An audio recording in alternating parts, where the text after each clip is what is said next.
Kay buti mo, Panginoon, walang makakatulad mo.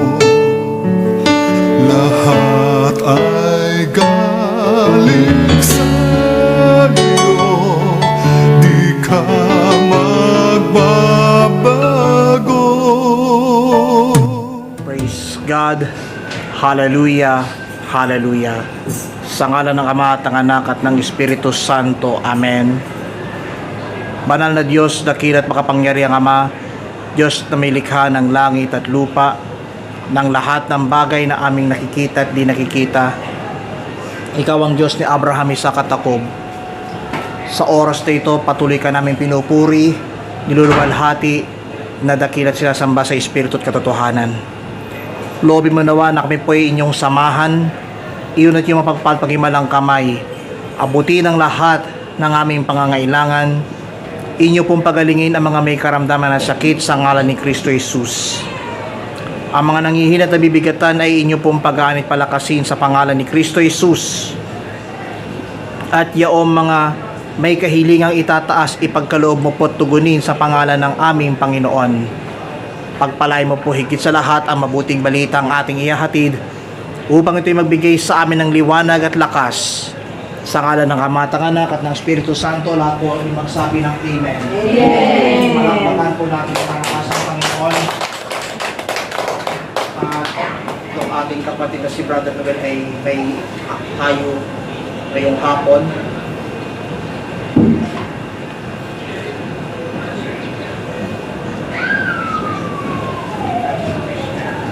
Nagmamadali po siya.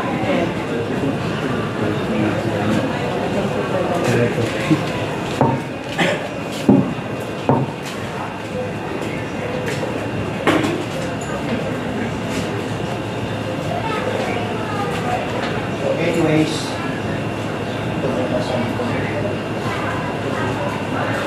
ating po ayan ang magandang balita na ating sasalusaluhan.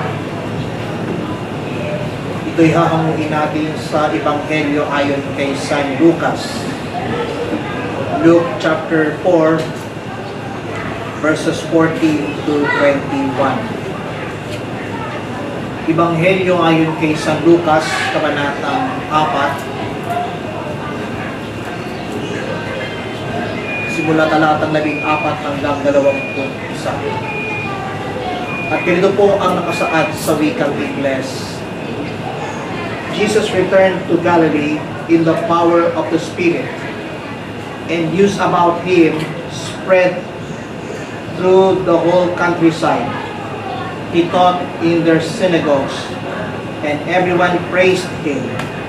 He went to Nazareth, where he had been brought up, and on the Sabbath day, he went into the synagogue, as was his custom. And he stood up to read. The scroll of the prophet Isaiah was handed to him. Unrolling it, he found the place where it is written, "The Spirit of the Lord is on me, because he has anointed me to preach the good news to the poor. He has sent me to proclaim freedom for the prisoners and recovery of sight for the blind, to release the oppressed, to proclaim the year of the Lord's favor." Then he rolled up the scroll, gave it back to the attendant, and sat down. The eyes of everyone in the synagogue were fastened on him. And he began by saying to them, "Today, this scripture is fulfilled in your hearing."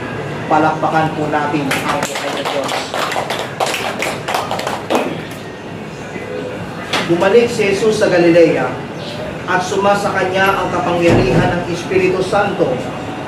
Umalat sa palibot na lupain ang balita tungkol sa kanya. Nagturo siya sa kanilang mga sinagoga at dinakila siya ng lahat. Umuwi si Jesus sa Nazareth na kanyang nilakhan. Gaya ng kanyang kinagawian, pumasok siya sa sinagoga ng araw ng pamamahinga. Tumindig siya upang bumasa at ibinigay sa kanya ang aklat ni Propeta Isaias. Binuksan niya ang aklat sa dakong kinasusulatan ng ganito: Sumasa akin ang Espiritu ng Panginoon, sapagkat hinilang niya ako upang ipangaral sa mga dukha ang mabuting balita. Sinugo niya ako upang ipahayag sa mga bihag na sila'y lalaya at sa mga bulag na sila'y makakikita, upang bigyang kaluwagan ang mga sinisiil at ipahahayag ang pagliligtas na gagawin ng Panginoon.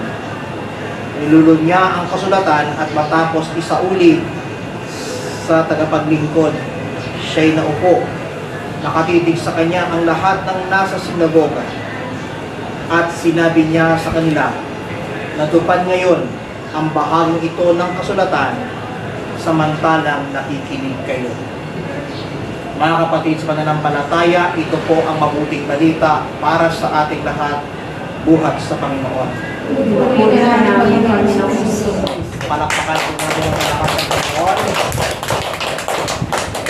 At maaari na po kayo umupo sa napakagandang presensya ng Panginoon. Isang pinagpalang hapon po sa inyo lahat. Pagpalang hapon din po, Brother. Palakpakan natin ang mga Diyos.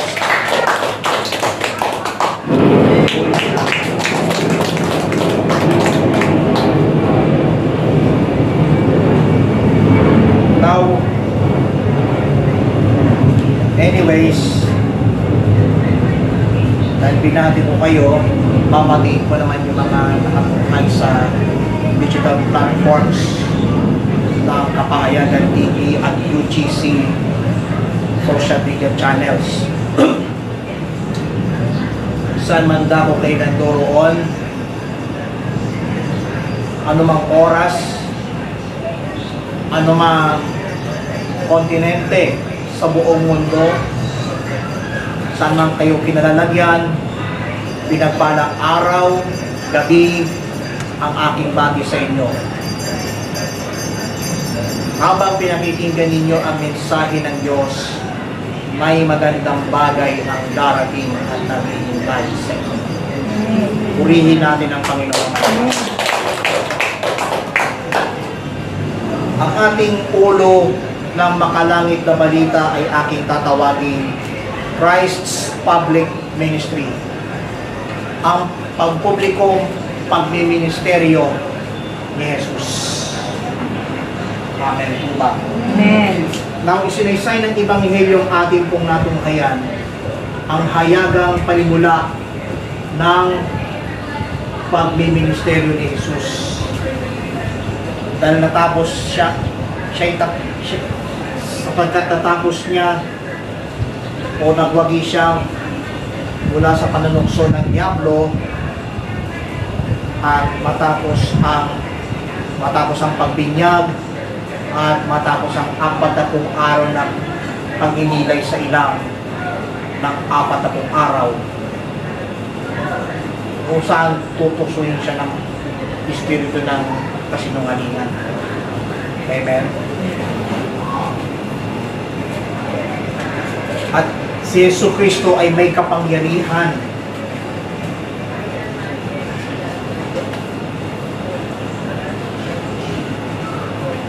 ng Espiritu Santo. Sumasa kanya ang Espiritu Santo. Ang banal na Espiritu bumaba sa kanya noong siya po ay binautismuhan ni Juan Bautista.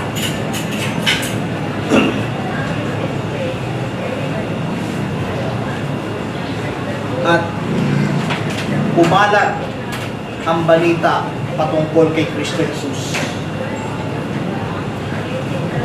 na nagtuturo sa isang synagogue,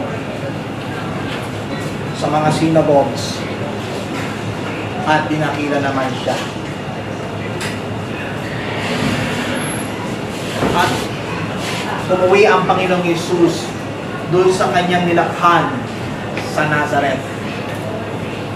At katulad ng kanyang kinagagawian, nagtungo siya sa sinagoga on Sabbath day upang umasa ng mabuting ng salita ng Diyos at ng aral.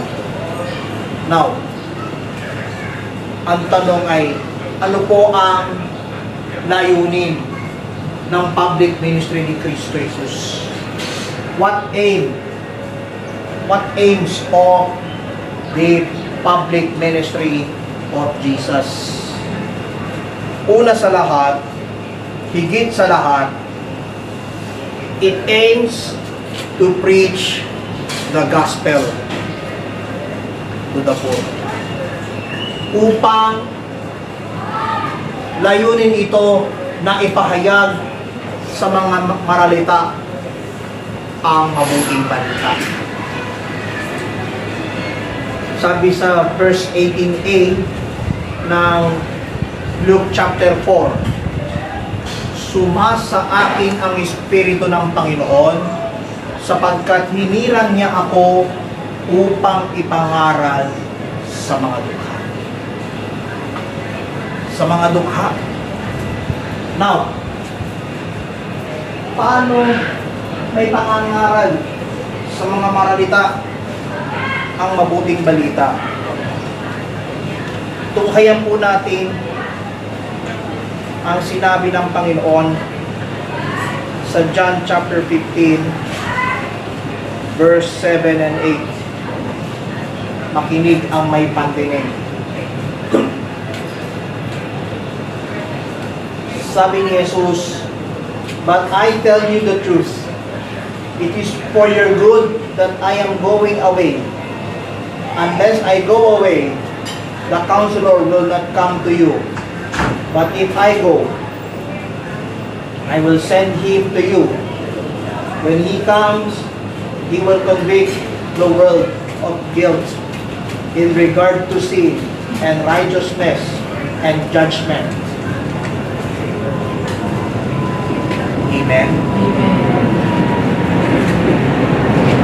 Ito po ang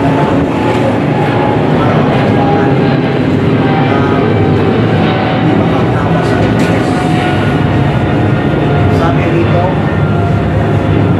kung nananatili kayo sa akin at nananatili sa inyo ang mga salita ko, hingin ninyo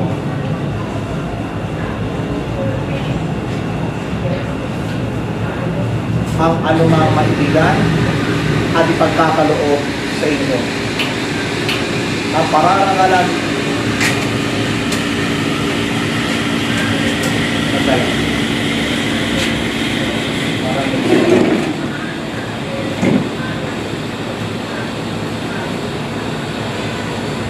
ito, pabasahin ko na po. John 15, 7 and 8. If you remain in me and my words remain in you, ask whatever you wish and it will be given you. This is to my Father's glory, that you bear much fruit, showing yourselves to be my disciples.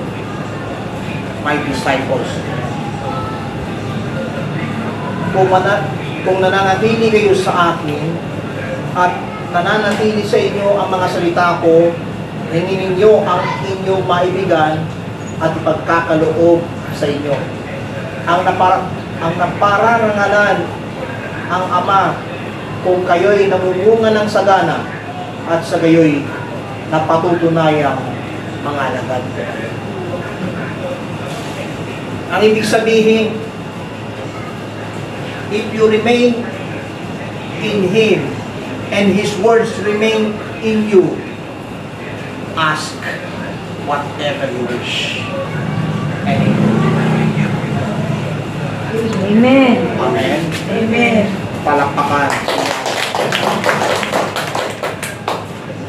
Now, ano po ang sabi ng sulat ni Apostol San Pablo sa mga taga-Roma.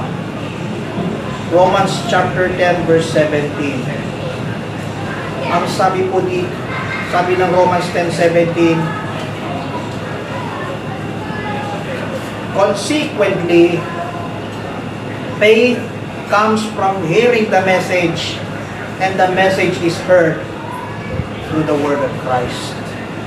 Kaya ang pananampalataya ay bunga ng pakikinig at makakapakinig lamang kung may mga ngaral tungkol kay Kristo.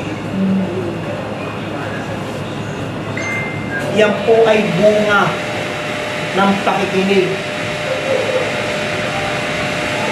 Ang bawat may pananampalataya.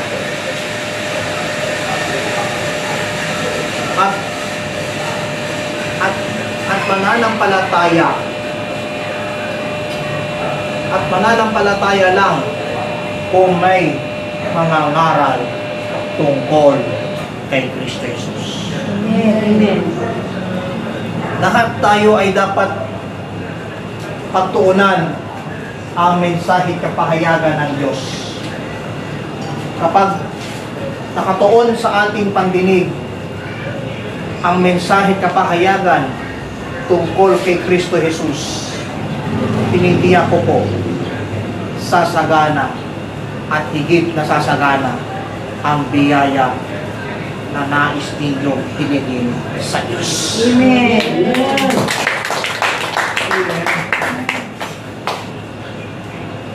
Tunghayan din po sa ikalawang sulat ni Apostol San Pablo kay Timoteo.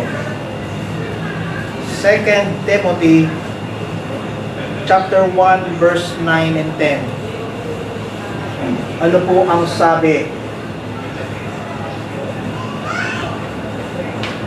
Who has saved us and called us to a holy life, not because of anything we have done, but because of His own purpose and grace.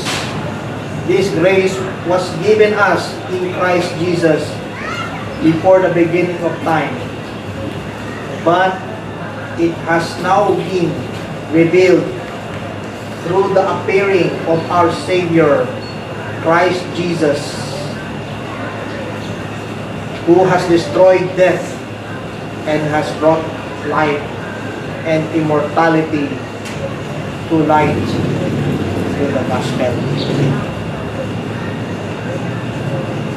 Sa pamamagitan ng grasya.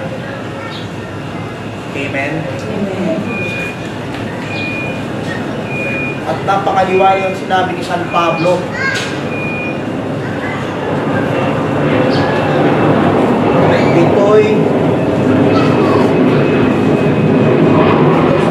Itong sabi,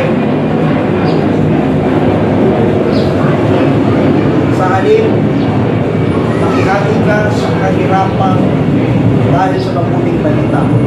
Tulong ng Diyos na nagligtas at tumawag sa atin upang tayo maging kanyang bayan. Ito'y ginawa niya sa pamamagitan ni Kristo Jesus. Hindi dahil sa ating mga gawa, kundi ayon sa kanyang layunin at kagandahang loob na inilaan sa atin bago pa magsimula ang panahon. Ngunit, nakakayag lamang ito nang dumating si Kristo Jesus na ating tagapagligtas. Nilupig niya ang kamatayan at inihayag ang buhay na walang hanggan sa pamamagitan ng mabuting balita. Amen. Purihin natin ang Panginoon. Yan ang layunin ng mabuting balita. Nilupig ang kamatayan, kundi sa halip binuksan ang buhay sa pamamagitan ng salita ng Diyos. Now, ano man ang pangalawang layunin ng public ministry ni Kristo. The second aim is to heal those who have broken-hearted. Lahat ng pusong sugatan, hihilumin. Saan ko po hinangon? Open your Bible in Psalm 107 verse 20.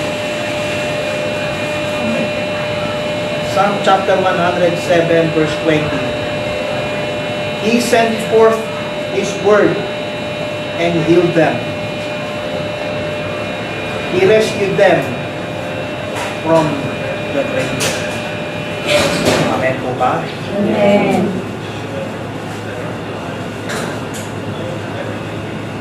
Yaong mga sugatang puso, hihilumin ng salita ng Diyos. Kung makikita natin sa wikang Pilipino,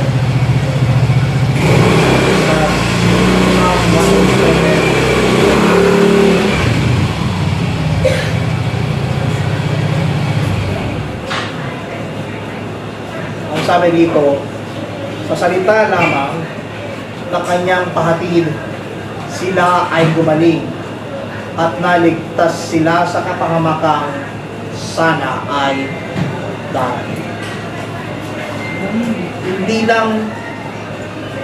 Hindi lamang para ipahamak ang tao, kundi upang iligtas. Hindi lang basta gumaling ang lahat ng nasugatan, inililigtas pa sa tiyak na kapahamakan. Amen? Imagine sa Los Angeles, isang bahay lang ang hindi natupok ng wildfire. Bakit? Sapagkat dumating ang kaligtasang bigay ng Diyos. Amen?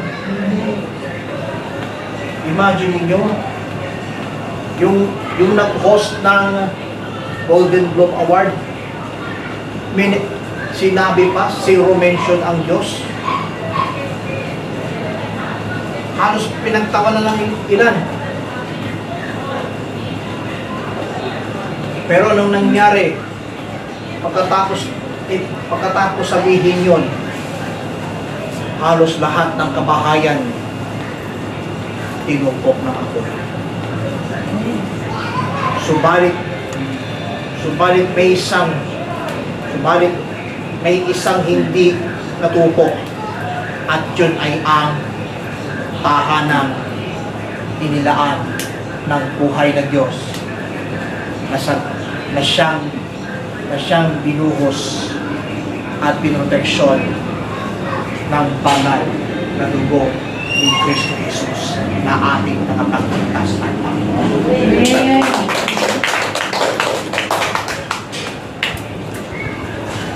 Now, ano po ang sabi ng Matthew 4:23 to 25? Ito ang sumunod. Matthew chapter 4 verse 23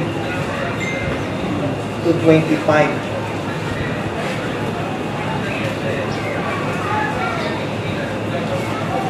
Ito ang sabi. Inibot ni Jesus ang buong Galilea, nagtuturo sa mga sinagoga at pinangangaral ang mabuting balita tungkol sa paghahari ng Diyos. Pinagaling din niya ang mga tao sa kanilang mga sakit at karamdaman. Siya'y nabagtong sa buong Syria, kaya dinadala sa kanya ang lahat ng may sakit at mga pinahihirapan ng iba't ibang karamdaman, mga inaalihan ng mga demonyo at mga himatayin, mga paralitiko. Silang lahat ay kanyang pinagaling. at sinundan siya ng napakaraming tao buhat sa Galilea, Decapolis, Jerusalem, Judea, at maging sa ibayo ng Jordan. Imagine, naging bantog ang Panginoong Hesus. Sari-saring sakit at karamdaman ng kanyang pinagaling. Mga himatayin, paralitiko, evil possessed, etc., etc., pinaghimalaan ng Panginoon. Ganyan ang nangyayari sa mga charismatic communities tulad ng El Shaddai. Sari-saring himala ang pagkilos na ginawa ng Diyos sa buhay ng tao. Amen, diba? Amen. Now, ano naman ang pangatlong layunin? It aims to proclaim freedom for the captives.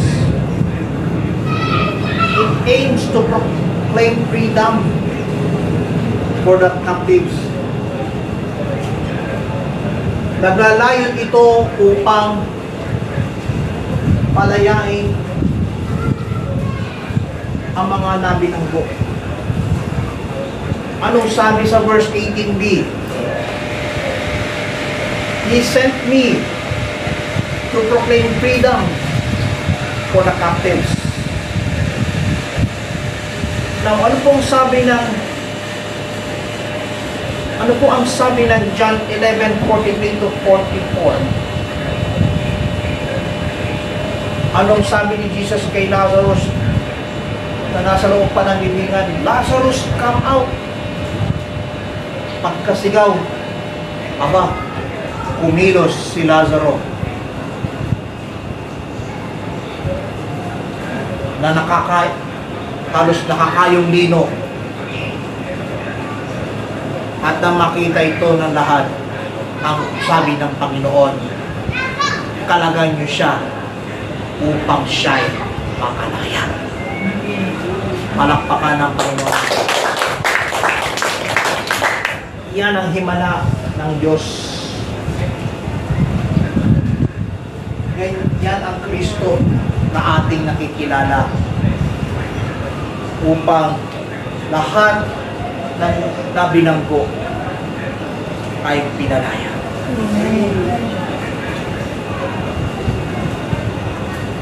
Ngayon, anong pang-apat na layunin? The fourth aim of Christ's public ministry is to recovery of sight for those who are blind. Ito pong karugtong ng binasa ng Panginoon sa Prophet Isaiah. And recovery of sight for the blind. Ihahayag sa mga bulag na sila'y makakikita. Now, ano po ang sabi ni San Pablo Apostol sa mga taga-Epeso? Epeso kabanatang 6, talatang 17. Epeso kabanatang 6, talatang 17.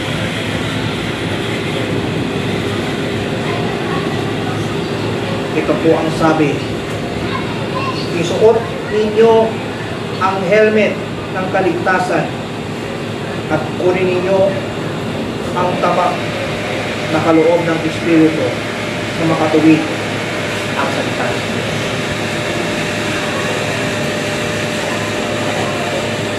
At ano po ang sabi sa 2 Korinto 4:4-6?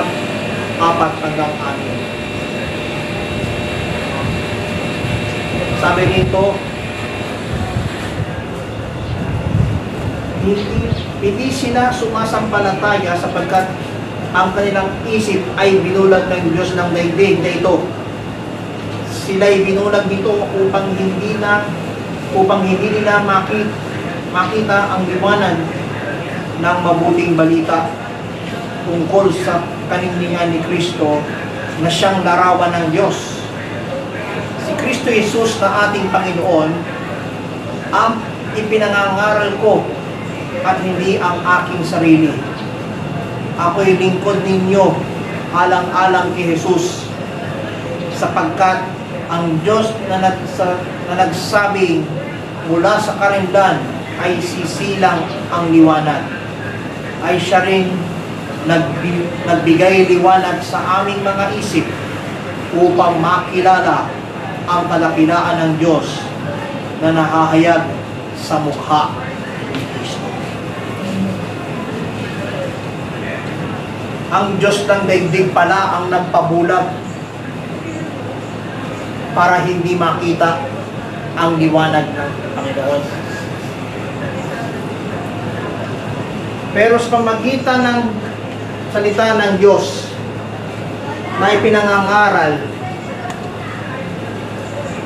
lahat ng kaninningan ay muling makikita. Palakpakan natin ang buhay ng Diyos. Now, at ano po ang pinakahuli? The last aim of Christ's public ministry. The fifth and final aim is to set freedom for those who oppress in order to proclaim the year of the Lord's favor. Verse 18b and 19 of Luke chapter 4. To release the oppressed, to proclaim the year of the Lord's favor. Upang bigyang paluwagan ang mga sinisiin at ipakahayag ang pagliligtas na gagawin ng Panginoon. Saan po natin, ano po ang kahulugan ng mensaheng ito? Tingnan po natin sa Luke 6:27. Lukas kabanatang 6, talatang 27. Sabi ni Kristo Jesus, ngunit sinasabi ko sa inyo mga nakikinig, ibigin ninyo ang inyong mga kaaway, gawan ninyo ng mabuti ang mga napupuot sa inyo. Verse 35, sa halip, ibigin ninyo ang inyong mga kaaway at gawan ninyo sila ng mabuti. Magpahiram kayo na hindi umaasa ng anumang kapayaran.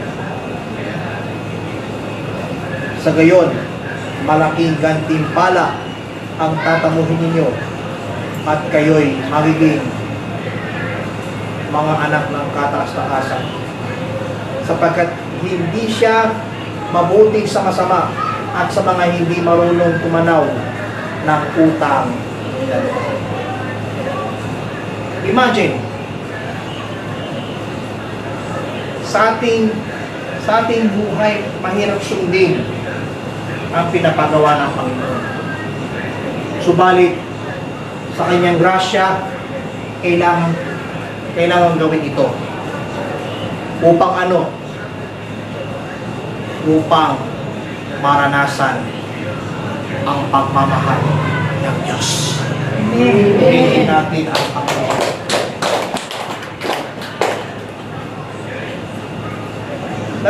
Let us look to letter of St. Paul to Galatians. Galatians chapter 2, verse 4 and 5. Ano po ang sabi ni San Pablo? Bagamat ibig siyang ipatuloy ng ilang taon, nagpanggap ng mga kapatid at nakihalubilo upang tiktikan ang ating kalayaan mula kay Kristo Jesus. Kami ibig nilang ipaalipin, ngunit hindi kami napailalim sa kanilang kagustuhan. kahit isang saglit upang maingatan namin para sa inyo ang tunay na mabuting balita ng kaligtasan. Amen. Purihin si Yahweh at pahahayag ang pagliligtas na gagawin ng Anak. In other words, lahat ng mga sinisiid ay bibigyang kaluwagan. Magmahalan, mag-ibigan, sabi ni Jesus. At sa pamagitan ng salita ng Panginoon, patuloy tayo sasamahan. Amen. Purihin natin ang Panginoon. At bilang pangwakas, yan ang pagministeryo ng ating Panginoong Jesucristo. Manalig at manampalataya sa Kanya sa lahat ng soberanya. Huwag tayong bibitaw sa Kanyang panawagan. Amen. Purihin natin ang Panginoon. Kayo po'y naniyahang tumayo. Hindi ko po alam kung anong magandang hymn song. Subalit, ito na ang taktang oras upang panalangin ng sama-sama. Ang may pananampalataya at may pananalig sa ating Panginoong Diyos. Pakitaas ang inyong mga daladalahan kasama ang inyong mga kahilingan at handog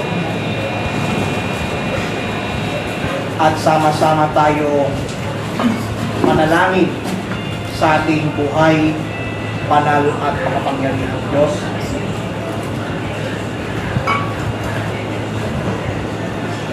At isasama natin sa panalangin Zay, Sa Regine Gawat,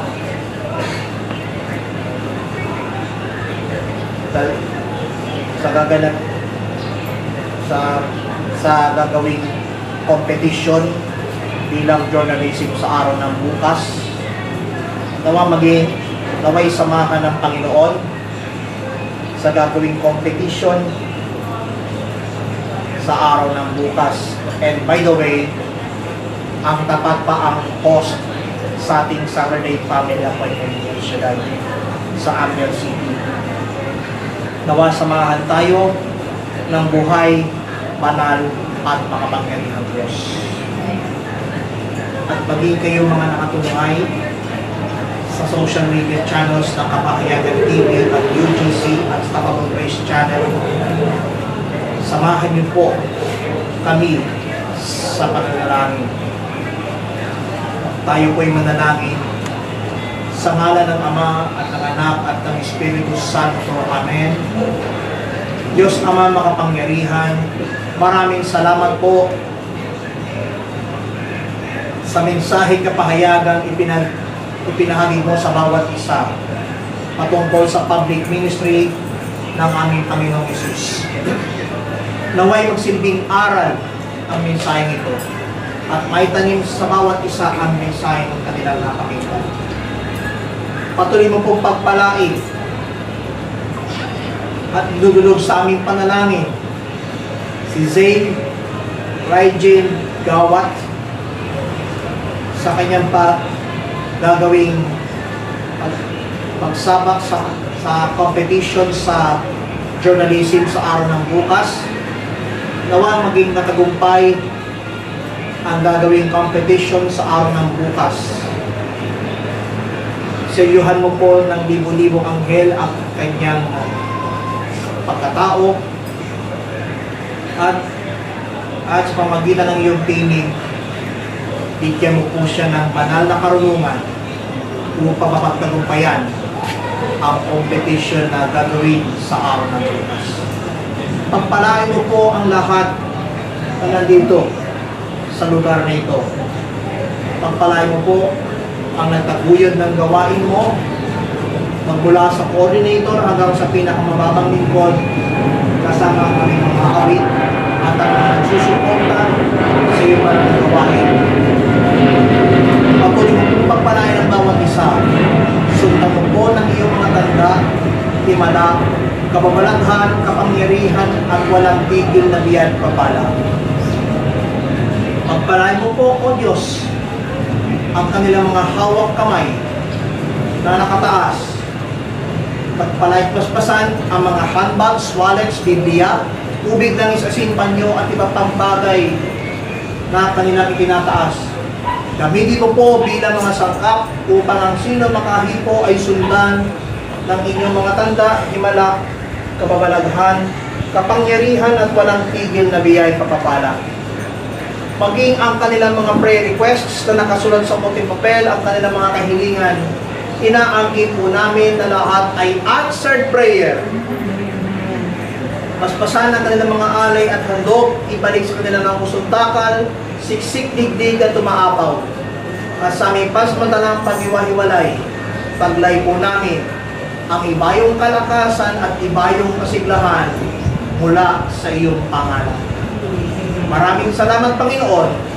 Ito po ang aming samot dalangin kaysa ng panambitang panalangin ng aming Ina Birheng si Maria at ng lahat ng mga anghel at mga banal sa langit sa pangalan ng iyong bugtong na anak, ang aming Panginoon at tagapagligtas, Panginoong Jesucristo, na nabubuhay at tagahari kasama mo at ng Espiritu Santo, isang Diyos, magpasawalang hanggan. Ang lahat ay magsabi ng Amen. Amen. Makibaba ang inyong mga hawak kamay. Ibaba ang inyong mga hawak kamay. At itaas ang inyong kamay na walang hawak. At buong galak natin papurihan ng malakas ang ating buhay. Manalat at kapangyarihan. Amen po ba? Amen. And may the Lord God bless us all now and always forever, in the name of the Father, and of the Son, and of the Holy Spirit. Amen and amen. Let's give Him thanks with a grateful heart. Give thanks. Give thanks With a grateful heart, Give thanks. to the Holy One, give thanks. Because He's risen, Jesus Christ, His Son. Give thanks. Give thanks with a grateful heart. Give thanks to the Holy One, to the Holy One.